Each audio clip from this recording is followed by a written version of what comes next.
Buenos días a todos. El día de hoy vamos a dar solución al caso clínico número 2 del programa de infectología de la Universidad Nacional. Mi nombre es Diego Cubides, fellow de infectología. El resumen del caso es un paciente hombre de 81 años, procedente de Pacho, agricultor, de antecedente de osteosíntesis de cadera derecha hace 10 días y consulta por un cuadro de 2 días, de 2 horas de evolución consistente en fiebre, escalofríos y dolor en sitio de herida quirúrgica. Al ingreso el paciente está estable, la herida quirúrgica tiene calor, rubor, induración y es dolorosa la palpación. En el momento del ingreso no describen secreción purulenta de la herida. Acá al lado tenemos los laboratorios que tenía de ingreso y es valorado por urgencias quienes inician manejo con clindamicina, diclofenaco, enoxaparina.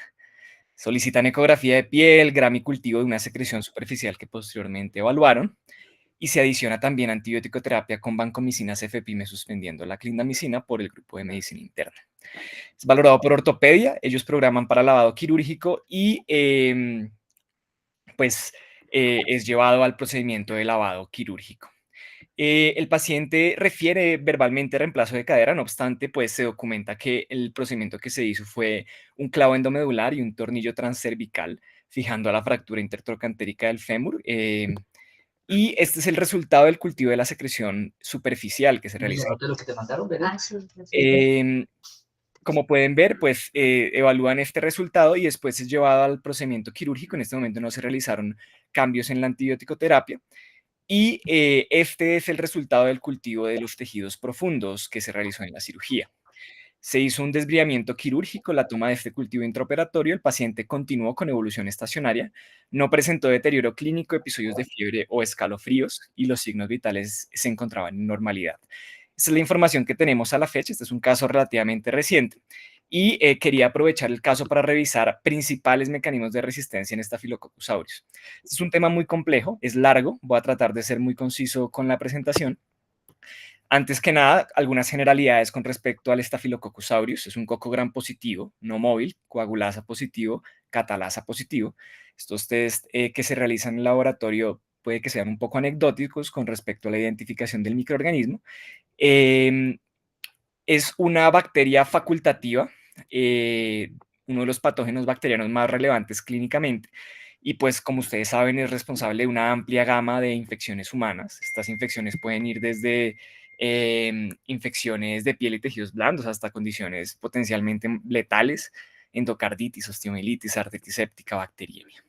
Puede actuar tanto como organismo comensal como patógeno. Sabemos que hay aproximadamente un 30% de individuos sanos colonizados por Staphylococcus aureus, típicamente en fosas nasales, menos frecuentemente en piel y en algunas superficies mucosas. Y esta es la forma en cómo lo clasificamos por pruebas bioquímicas al Staphylococcus aureus. Como les mencioné, es coagulasa positivo, al igual que otros estafilococcus como el pseudointermedio y el Schleiferi. Y pues de esa forma lo podemos diferenciar de otros microorganismos coagulasa negativo, que también son estafilococcus. Entonces, ¿qué vamos a tocar en esta charla? No voy a hacer mucho énfasis en factores de virulencia, creo que uno podría hablar mucho tiempo de factores de virulencia del Staphylococcus aureus, pero les voy a mencionar brevemente, digamos que hay una compleja interacción de factores que facilitan adherencia, invasión, evasión y destrucción tisular. Eso va desde la colonización dinámica, que es el primer y es el paso más importante para potenciales infecciones. Como lo mencioné, los principales sitios de colonización son nariz, garganta, pero también perineo y epitelio intestinal.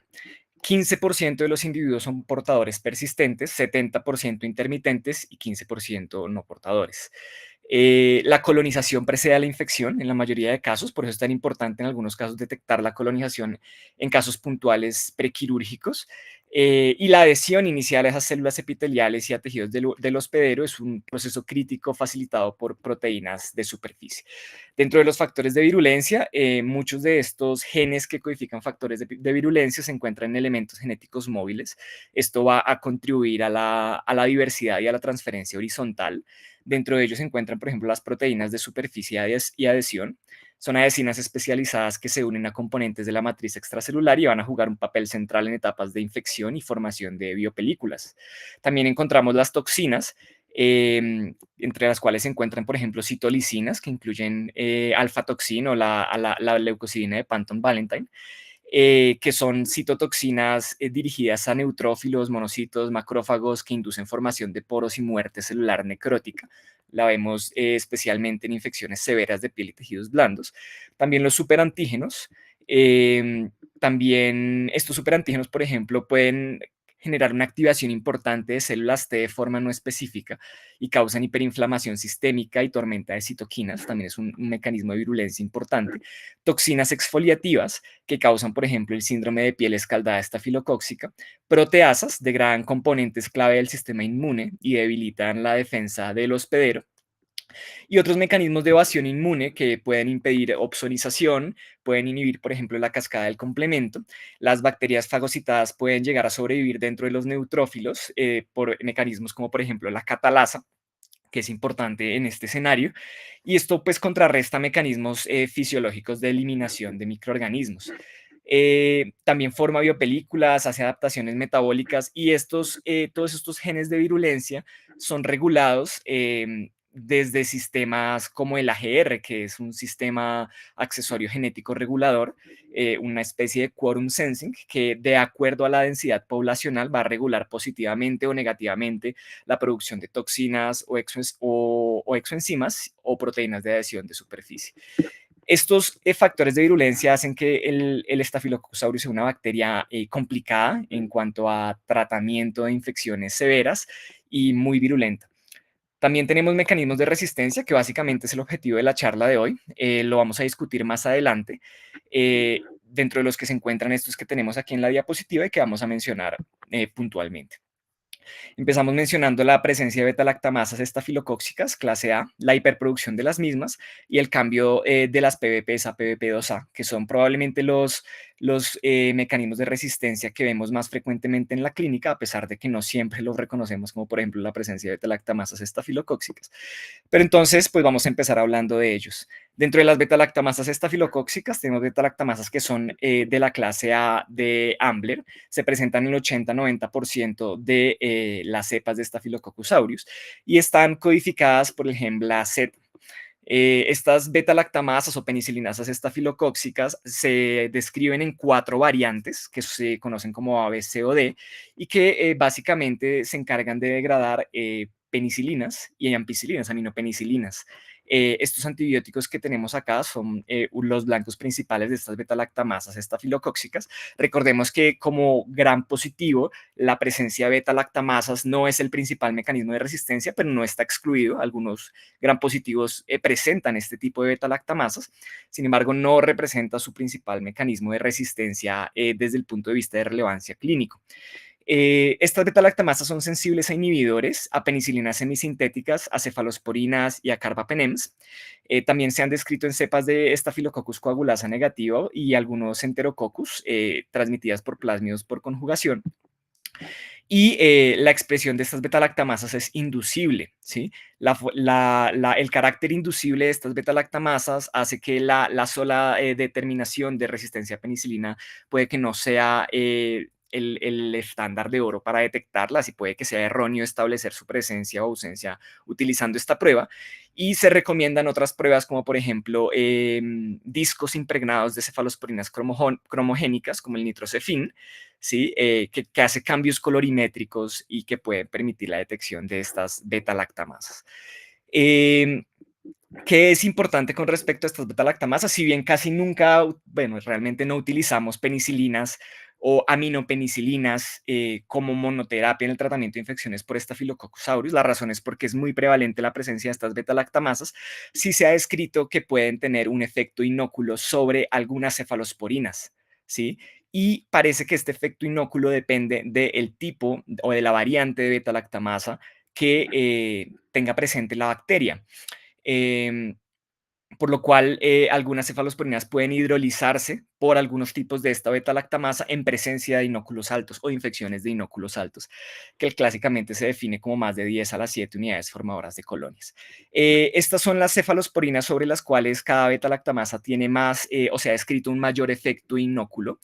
Y este efecto inóculo en la mayoría de estudios clínicos y microbiológicos se ha descrito como un aumento de la mica más de 16 cuando se expone a inóculos altos de más de 10 a las 7 unidades formas de colonias en cepas que previamente eran sensibles a inóculos estándar, por ejemplo, de 10 a las 5.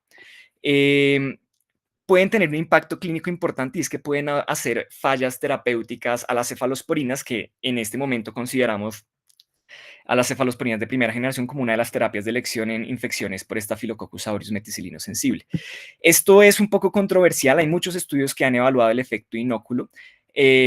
Sin embargo, la evidencia sugiere que puede haber menor mortalidad a favor de la cefazolina versus penicilinas antiestafilocóxicas en general. Este es un concepto que ya hemos conocido en los últimos años, pero puede que la cefazolina pierda este beneficio en infecciones de alto inóculo y se explique desde la presencia de beta-lactamasas estafilocóxicas que puedan estar haciendo efecto inóculo. Este es un estudio que es un metaanálisis del 2017 que evalúa cefazolina versus penicilinas antiestafilocóxicas y documenta que hay un beneficio de cefazolina sobre penicilinas antiestafilocóxicas en términos de mortalidad a 30 días y nefrotoxicidad, que no lo estamos pues viendo en la diapositiva, pero también fue estadísticamente significativo.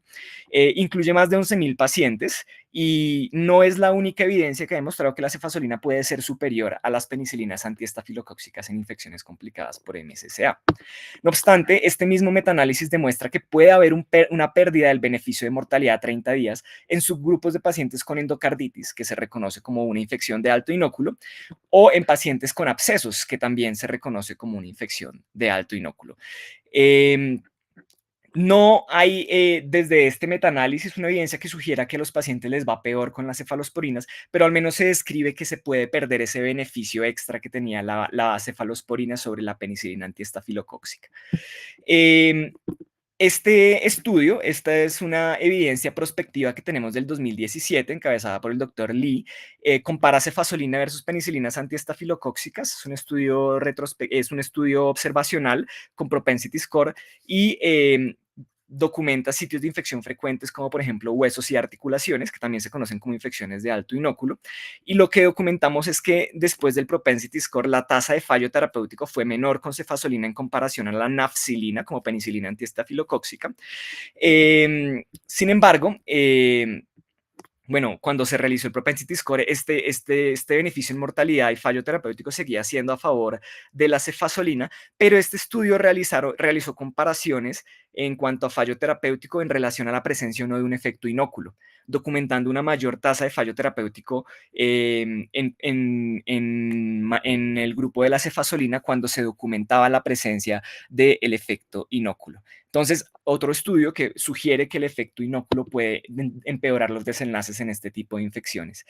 Este otro estudio realizado por el doctor Miller y su grupo, que incluye pues también al grupo de microbiología de la Universidad del Bosque, el doctor César Arias y la doctora Ginette Reyes, documenta que puede haber un aumento en mortalidad en pacientes con bacteriemia por MSCA tratados con sofacilina, en quienes se demostró efecto inóculo a las cefalosporinas. El RR escrito fue de 2.65, fue un estudio multicéntrico en Argentina que documenta pues que los pacientes que tenían efecto inóculo a cefalosporinas tenían una mayor mortalidad a 30 días y la presencia de efecto inóculo a cefalosporinas fue un factor estadísticamente significativo asociado a mortalidad cuando se realizaron los modelos multivariados.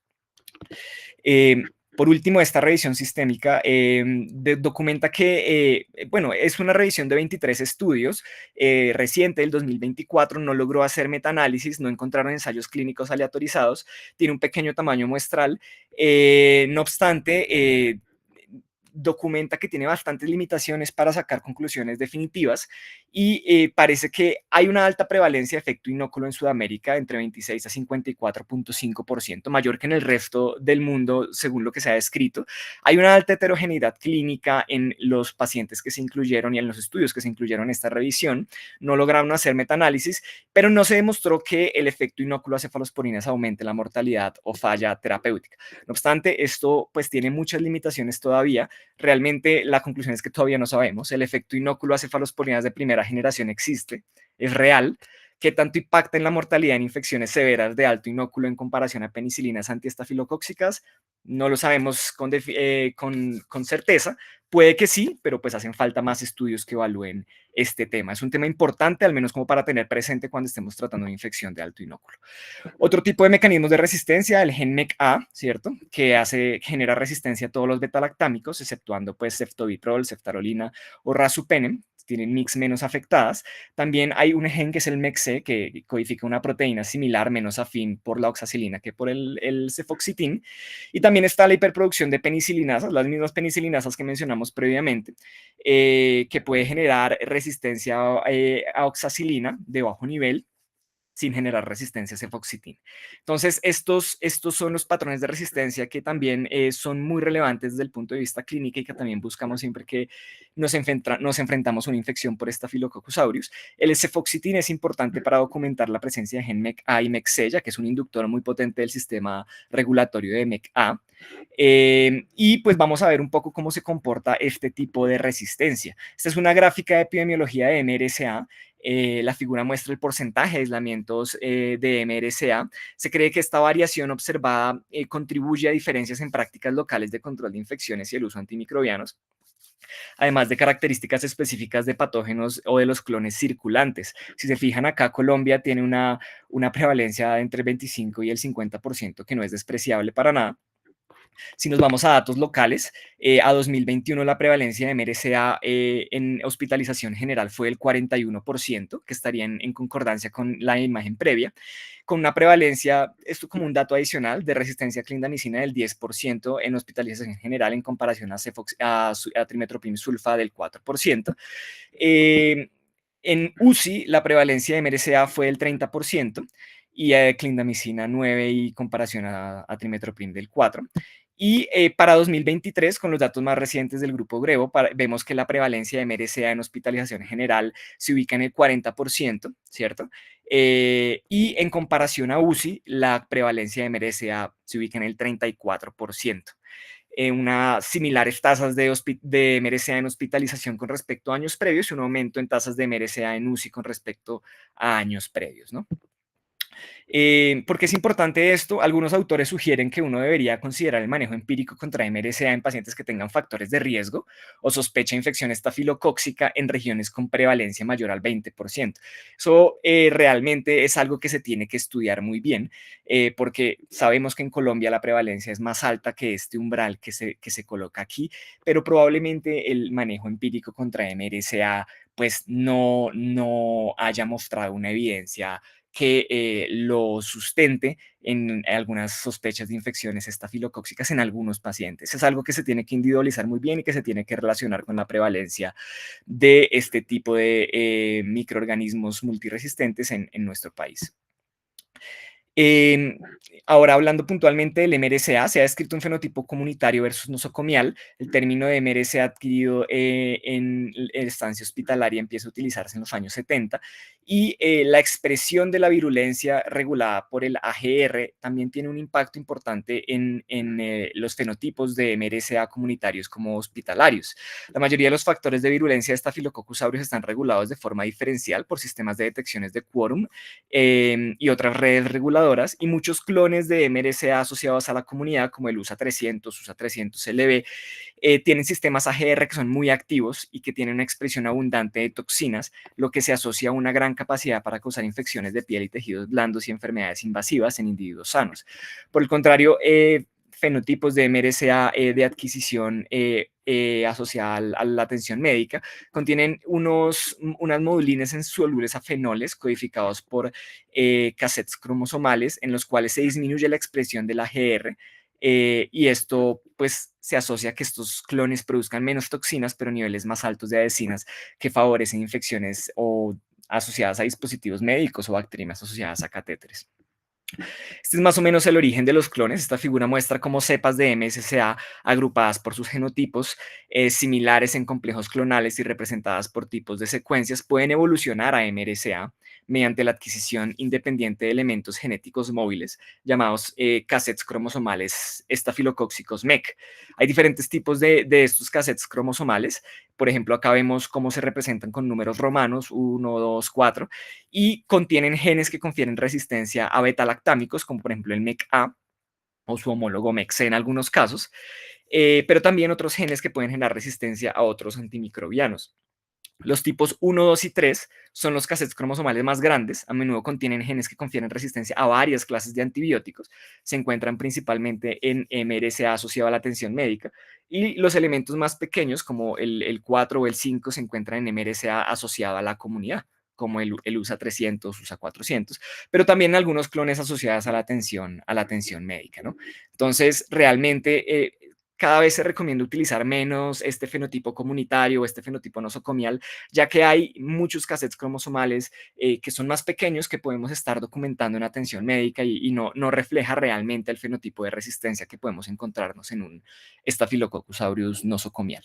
Para mencionarlo, la detección del gen MECA o el gen MECC se puede realizar por paneles moleculares múltiples y en estos casos vamos a detectar el cassette estafilocóxico cromosómico MEC con una unión a la extremidad derecha que se llama MEC Right Extremity Junction y es lo que se reconoce como MREJ en los paneles moleculares y al lado pues colocan MEC A, MEC C para que pues no haya confusión cuando realicemos una prueba molecular. Estos son los tipos de cassettes cromosomales actualmente identificados en cepas de Staphylococcus aureus. Esta tabla pues, clasifica y describe diferentes tipos del elemento genético del cassette cromosomal. Y, por ejemplo, vemos cómo el cassette cromosomal 4 y 5 lo podemos encontrar tanto en cepas comunitarias como nosocomiales. Y el cassette cromosomal 11, que se asocia al gen MECC, está principalmente descrito en ganado, ¿no? Pero también puede llegar a ser clínicamente relevante. Otros mecanismos de resistencia incluyen los patrones fenotípicos MLSB, que son patrones fenotípicos que se asocian a resistencia a otros fármacos, como por ejemplo macrólidos, lincosamidas y streptograminas. Es más frecuente encontrarlos en Staphylococcus coagulasa negativos que en Staphylococcus aureus y se han descrito varios fenotipos, todos estos que tengo acá abajo, que generan diferentes tipos de resistencia a otros antimicrobianos. Por ejemplo, en el fenotipo MLSB, lo podemos ver cuando no está presente, entonces podríamos considerar que no tiene un fenotipo de MLSB y probablemente no encontremos resistencia a ninguno de estos antimicrobianos. Podemos ver fenotipos de resistencia constitutiva a la clindamicina por genes ERM, ¿cierto? En los cuales vamos a ver macrólidos, lincosamidas y streptogramina B constitutiva, la vamos a ver de entrada, ¿sí? Se asocia a estas metilasas que están codificadas por estos genes. Resistencia inducible a clindamicina, genes similares en los cuales no vamos a ver la resistencia de entrada a la clinda, pero vamos a ver cuando exponemos la cepa a un macrólido. Bombas de expulsión a macrólidos codificada por genes MSR que generan resistencia, monoresistencia a macrólidos o resistencia a macrólidos y streptograminas. Inactivación de macrólidos codificada por estos genes. Inactivación de lincosamidas, especialmente asociada a genes LNU. Modificaciones de diana que se pueden asociar a genes CFR y que va a afectar principalmente a antimicrobianos de acción en la subunidad 50 ribosomal, especialmente clindamicina, oxazolidinonas, pleuromutilinas y streptogramina A. Vemos, por ejemplo, en estos casos resistencia al linezolid, lefamulina, clindamicina y cloranfenicol también. Es importante tenerlo presente. E inactivación o bombas de expulsión de streptograminas, que cada vez lo vemos menos, realmente es porque no estamos evaluando de manera continua las streptograminas. Este es un DTEF, vemos un DTEF negativo cuando no hay una resistencia inducible a la clindamicina cuando se expone al macrólido, y un DTEF positivo cuando sí la hay, también codificados en estos casos por los genes CRM. Estos artículos los traía para mostrarles que incluso en cepas de MSCA pueden haber patrones MLSB. Solemos buscarlos solo en patrones en cepas de MRSA, pero también están descritos en cepas de MSCA, en los cuales se han descrito genes ERM. y en menor proporción genes ERMT, ¿sí? No reportado comúnmente, pero hasta en un 19% de cepas de MSCA en este estudio. En otros, bueno, esta es una tabla que muestra básicamente las cepas de MSCA, el tipo de resistencia fenotípica y el tipo de resistencia genotípico, la presencia de genes asociados a resistencia a macrólidos o alguno de estos, alguno de estos antimicrobianos descritos en el fenotipo MLC. Entonces, ténganlo presente, también puede estar en MSCA, ¿sí? Hay varios estudios que lo han descrito. Este es otro estudio en Malasia que lo describe con una frecuencia hasta en un 3% de MSCA, principalmente por genes CRMC y MSRA. Entonces, es importante reconocerlo y buscarlo probablemente, ya que puede limitar algunas opciones terapéuticas que se estén considerando en algunos casos.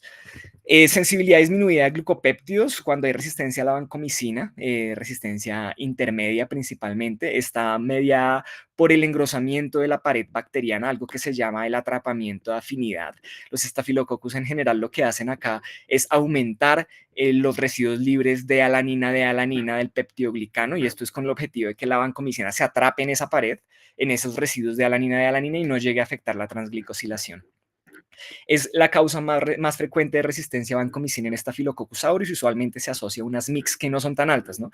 Que pueden estar hasta 8 o 16 de MIC. También se han descrito, no obstante, resistencia a vancomicina o resistencia homogénea a la vancomicina, en los cuales vemos mix por encima de 16 y probablemente se deba a genes transferidos por plasmios por parte de Enterococcus, en los cuales se reemplaza de alanina por de-alanina de lactato, lo cual es mucho menos afín a la vancomicina y genera una resistencia mucho más marcada con mix mucho más altos de vancomicina. Esto no es tan frecuente en nuestro medio, son realmente infrecuentes las cepas de Staphylococcus aureus resistente a vancomicina por genes VAN. La resistencia al linezolid es poco frecuente, puede ocurrir en tratamientos prolongados con linezolid y se han descrito varios fenotipos de resistencia. Resistencia cruzada al linezolid y pleuromutilinas, resistencia cruzada al linezolid, fenicoles, pleuromutilinas y lincosamidas y streptograminada, y resistencia cruzada al linezolid, macrólidos y cloranfenicol. Es importante tenerlo presente porque ya hemos visto casos de linezolid resistente en Staphylococcus aureus. Estos genes de resistencia pueden transferirse por transposones o por plasmios y pueden afectar oxasolidinonas, fenicoles, pleuromutilinas, lincosamidas y streptograminada. Es importante buscarlos. La razón de estas resistencias son por mutaciones en el dominio 5 del ARN ribosomal de 23S, que es el sitio de acción del linezolid, y estas mutaciones pues, pueden afectar diferentes microorganismos, diferentes fármacos que actúan a nivel de esta subunidad ribosomal. La adquisición del gen CFR, por ejemplo, es un mecanismo de resistencia importante y se codifica para una metiltransferasa que confiere resistencia al realizar metilaciones en el carbono 8 sobre el residuo de adenina universalmente conservado de la ARN ribosomal de 23S. Entonces, es importante tenerlo presente. También puede asociarse a resistencia a macrólidos, sin embargo, no es su principal blanco. En este caso, quería traer de nuevo el antibiograma de nuestro paciente. El antibiograma de nuestro paciente nos muestra un fenotipo de MRSA, oxacilina resistente, cefoxitin resistente, probablemente mediado por un gen MECA, pero también vemos resistencia a clindamicina, resistencia a linezolid y resistencia a cloranfenicol, lo cual podría sugerir la presencia de este gen CFR, que se reconoce por una mnemotecnia, ¿sí? Que es la mnemotecnia de FLOPSA, ¿sí? Fenicoles, lincosamidas, oxasolidinonas, pleuromutilinas y streptograminada. Entonces, es posible que este fenotipo de resistencia esté mediado por metiltransferasas ribosomales por el gen CFR, con una posible afección indirecta a macrólidos versus una coexpresión de otros genes de resistencia, por ejemplo, ERM o MSR. Este gen se ha descrito en Colombia. Esta es una distribución de los resultados de Staphylococcus enviados para confirmar resistencia al linezolid. Nos muestra cómo se han descrito en el tiempo estos aislamientos positivos para gen CFR. Vemos que la distribución geográfica de este gen se ha descrito sobre todo en Staphylococcus coagulasa negativo, pero también en Staphylococcus coagulasa positivo, sobre todo en pacientes hospitalizados y en UCI. 65 aislamientos según los datos del Instituto Nacional de Salud de hace un par de años. Y esta es la distribución de aislamientos de Staphylococcus coagulasa negativos que son positivos para CFR y para resistencia al Inesolid, descrita por este gen. De manera rápida, mecanismos de resistencia a aptomicina ocurre por aumento en la carga positiva de superficie por una regulación al alta de MPRF. Este MPRF se encarga pues de aumentar esta carga, de la membrana. Y la forma en la cual lo hace es que el Staphylococcus aureus tiene un fosfolípido en la membrana que se regula al alta por esta enzima MPRF, y esto reduce la carga negativa de la membrana y repele a la aptomicina por repulsión electrostática. También se ha descrito y también es importante tenerlo presente. Resistencia a aminoglucósidos, no me voy a detener en esto, casi que no deberíamos emplear aminoglucósidos en infecciones por Staphylococcus aureus, pero ocurre por enzimas modificadoras de aminoglucósidos y otros mecanismos de resistencia como resistencia a mupirocina, tetraciclinas, a trimethoprim-sulfa y a quinolona se han descrito en Staphylococcus aureus. Los mecanismos son múltiples, puede haber resistencia a bajo nivel o a alto nivel, puede haber bombas de expulsión, especialmente contra tetraciclinas. En el caso del trimethoprim-sulfa puede haber bypass metabólico, la bacteria descubre otra forma de sintetizar el ácido fólico, y en el caso de las quinolonas usualmente son por mutaciones en las dianas de acción. Esta es una esta es una imagen que yo realicé, una forma de enfocar un poco el Staphylococcus aureus y sus fenotipos de resistencia y el probable mecanismo detrás de esta resistencia. Cuando es resistente a oxa, cuando es resistente a cefoxitin, podemos tener fenotipos sensibles, presencias de beta-lactamasas clase A, presencia de hiperproducción de estas beta-lactamasas, en los cuales siempre se recomienda descartar de todas formas el gen MECA o la presencia de PBP2A, y presencias, o se podría sugerir, por ejemplo, la presencia de un gen MECC en algunos casos, cuando la oxacilina puede verse susceptible o intermedia, pero el cefoxitin está positivo. En el caso del MRSA, acá podemos enfocar un poco los patrones MLCB de acuerdo a la resistencia a clindamicina, macrólidos, lincosamida y streptograminas. Por ejemplo, genes de resistencia constitutivos o genes de inactivación únicamente a lincosamidas. Genes CFR, si vemos que se lleva también, por ejemplo, linesolid, streptograminas A. Y podemos también enfocar si el Staphylococcus puede tener bombas de expulsión, por ejemplo, a macrólidos, de acuerdo a los resultados de la resistencia inducible a clindamicina. El linesolid es importante tenerlo presente, y al igual que la vancomicina, hay diferentes fenotipos de resistencia a vancomicina de acuerdo al mecanismo subyacente de resistencia. Y el linesolid, pues miremoslo siempre, y cuando salga resistente, miremos la presencia de resistencia a cloranfenicol, lefamulina, clindamicina o estreptograminas. Es difícil ver estreptograminas, pero en este caso, pues pudimos ver cloranfenicol y clindamicina.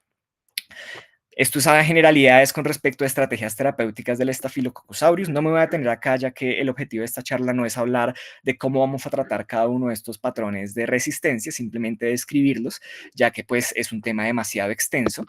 Y con respecto a la infección periprotésica, traía 3 diapositivas que quería que tuvieran presentes. ¿Cómo se debería realizar un diagnóstico de una infección periprotésica? Hacer un diagnóstico integral, evaluar la presentación clínica, considerar estudios paraclínicos y de imagen como estudios complementarios, y realizar estudios microbiológicos, sobre todo de líquido sinovial, hemocultivos y tejido de prótesis, en algunos casos tejidos sonicados.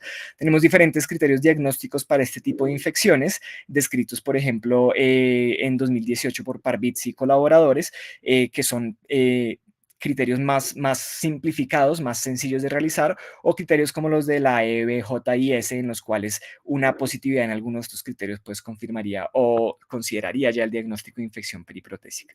Esta es la frecuencia de microorganismos que se han descrito. ¿Sí? El Staphylococcus aureus, como ustedes ven, en frecuencia podría llegar a ser el segundo microorganismo más frecuente después de Staphylococcus coagulasa negativo, y nunca en infección periprotésica le resten importancia, por ejemplo, al Cutibacterium, que se ha descrito en una frecuencia importante en infecciones periprotésicas. En cuanto a la antibiótico terapia, se sugiere diferir este estudios microbiológicos siempre y cuando se garantice estabilidad clínica. Esto es porque pueden falsear los estudios microbiológicos el inicio empírico de la antibiótico terapia. En algunos casos se recomienda esquemas, por ejemplo, con ceftriaxona o vancomicina. Sin embargo, pueden modificarse de acuerdo a la epidemiología local, ¿cierto? O a la disponibilidad de antimicrobianos local. Y se recomienda en algunos casos el uso de un antiseudomónico en implantes retenidos menores a 3 meses. 6 versus 12 semanas es un tema también controversial. En general, lo que hemos visto es que cuando se llevan a 12 a 6 semanas, en comparación a 12 semanas, no demostró ser no inferior, de acuerdo a los resultados del estudio DATIPO, es decir, puede que sea inferior 6 semanas versus 12 semanas, y es posible que este desenlace esté arrastrado porque la mayoría de estos pacientes se llevaron a estrategia de aire, ¿cierto? Que es desbridamiento, antibiótico y retención de implante. Es posible que la estrategia de aire, realmente no es posible, se ha descrito que la estrategia de aire aumente el riesgo de falla terapéutica y reinfecciones. Sin embargo, es una estrategia que tenemos que considerar en algunos pacientes que pueden no ser candidatos a cambio de prótesis.